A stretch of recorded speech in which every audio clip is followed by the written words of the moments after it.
Olá, gostaria de cumprimentar a todos. Me chamo Manuela Marcolino, sou graduanda de Arquitetura e Urbanismo do Instituto Federal de São Paulo, Campus São Paulo, e hoje venho apresentar a vocês o nosso artigo, meu e da Maria Cecília Lucchesi. Esse artigo é fruto de uma iniciação científica feita no IFSP em 2021. O presente artigo teve como objetivo entender como os municípios de Campinas, São José dos Campos, Guarulhos, São Bernardo do Campo e Santos tratam em seu arcabouço legal as questões ambientais e de planejamento que estão relacionadas às mudanças climáticas. Para isso, verificamos em seus planos diretores e política municipal de mudanças climáticas diretrizes relacionadas aos assentamentos precários, manutenção da vegetação urbana e rural e também sobre mobilidade. Nessa linha do tempo, podemos observar o ano de publicação de cada uma das legislações de interesse, sendo, em 2011, a criação do Plano Diretor de São Bernardo do Campo, em 2016, a Política de Mudanças Climáticas de Santos, em 2018, a criação do Plano Diretor de Campinas, de São José dos Campos e também de Santos. Em 2019, tem a criação do Plano Diretor de Guarulhos e a Política de Mudanças Climáticas de São Bernardo do Campo. Em 2020, a Política de Mudanças Climáticas de Campinas e em 2021, a Política de Mudanças Climáticas de Guarulhos. Esse panorama nos mostra que os instrumentos são relativamente recentes, sendo produzidos ou revistos nos últimos 8 anos, com exceção de São Bernardo do Campo, que tem seu plano diretor de 2011.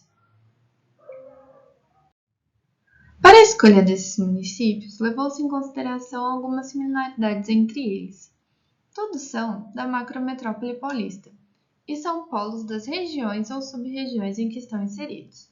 Além disso, Guarulhos e São Bernardo possuem em seus territórios áreas de encosta, áreas alagáveis e uma dinâmica industrial semelhante, e conurbação com outros municípios.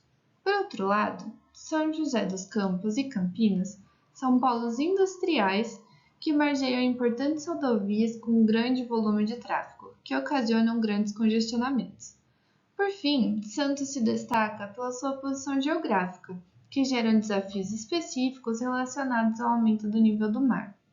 A decisão de analisar os planos diretores implica que essa lei é a condutora das ações de gestão pública em ação urbana e que cria diretrizes relacionadas ao uso e ocupação do solo, mobilidade urbana, recuperação de moradias precárias, entre outras. E claro, procurou-se entender o instrumento específico, a política de mudanças climáticas. Apesar de que hoje alguns desses municípios têm o plano de ação climática, mas eles foram elaborados após o término dessa pesquisa. Em relação aos eixos temáticos, justifica-se a escolha dos assentamentos precários e a manutenção da vegetação urbana e rural pelo fato de que as populações residentes desses locais elas sofrem acentuadamente com os eventos extremos ocasionados pelas mudanças climáticas.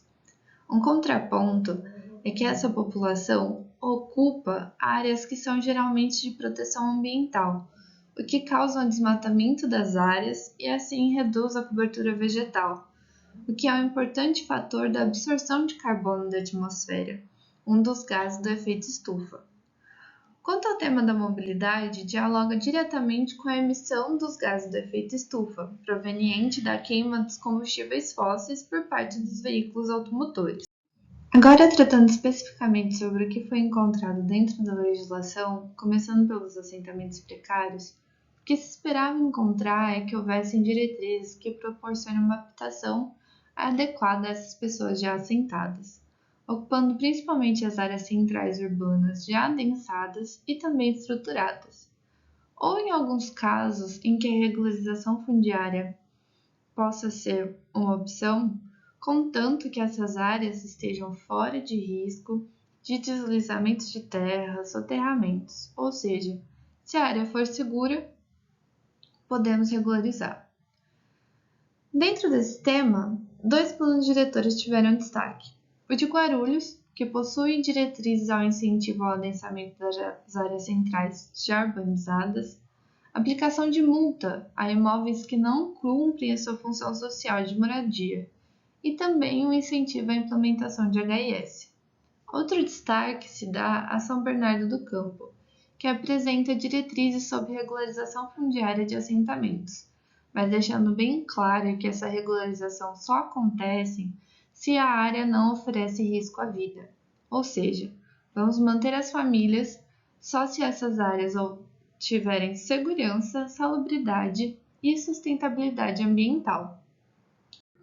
Passando para o tema da expansão da mancha urbana e cobertura vegetal, o que se esperava encontrar eram diretrizes voltadas à preservação dessas áreas, das áreas existentes principalmente, pois os municípios são altamente urbanizados, e também formas de incremento ou melhoramento dessas áreas. Bom, São Bernardo, Campinas e Guarulhos dizem de maneira sintética que a expansão da mancha urbana deve ser contida. Apenas isso. Mas ampliando a análise, São Bernardo, no seu plano diretor, traz alguns pontos a mais, mesmo ainda que genéricos, propondo a recuperação ambiental de áreas degradadas e a conscientização pública. E na política de mudanças climáticas apresenta algumas diretrizes da ampliação de áreas permeáveis e recuperação das áreas drenantes. Mas São Bernardo possui a maior parte do seu território em área de proteção ambiental, que é o caso da represa Billings e o Parque Estadual da Serra do Mar. Esse parâmetro nos mostra que o detalhamento das diretrizes é muito pouco, e ao nosso ver, isso deveria ser bem mais aprofundado, dada a complexibilidade dessas áreas. Já em Campinas, as diretrizes contidas no plano diretor apontam para uma preservação e ampliação das áreas vegetadas, com parques urbanos e lineares, mas também o plano indica a realização de um estudo de viabilidade para uma futura ampliação da mancha urbana, o que pode induzir para uma diminuição da cobertura vegetal. Em Guarulhos, coloca-se como objetivo ampliar progressivamente as áreas permeáveis, principalmente ao longo dos fundos de vale e cabeceiras de drenagem, para minimizar os processos erosivos e também proteger as nascentes. Além disso, prevê a criação de parques lineares e urbanos e a intenção é aumentar as áreas verdes do município. Continuando nesse mesmo tema, São José dos Campos não foge muito do que já foi visto, apresentando também a proposta de implantação de parques urbanos, unidades de conservação e recuperação e proteção dos remanescentes da Mata Atlântica e também do Cerrado. Como Campinas, ainda é um município com grandes áreas de vegetação preservada.